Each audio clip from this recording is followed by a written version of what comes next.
It's Thursday evening, and I'm pissed off. I got a lot of gripes to talk about.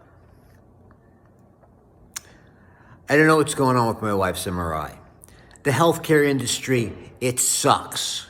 It sucks. I cannot say that enough.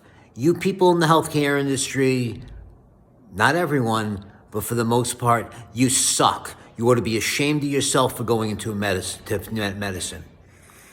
That's number one. Number two,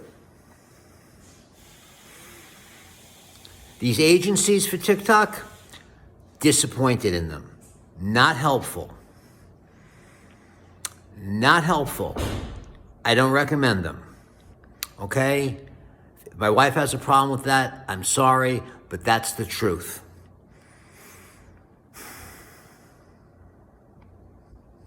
Otherwise, things are going well. We have a hurricane on the way. Our friends are safe. And that's about it. Hope you have a nice night.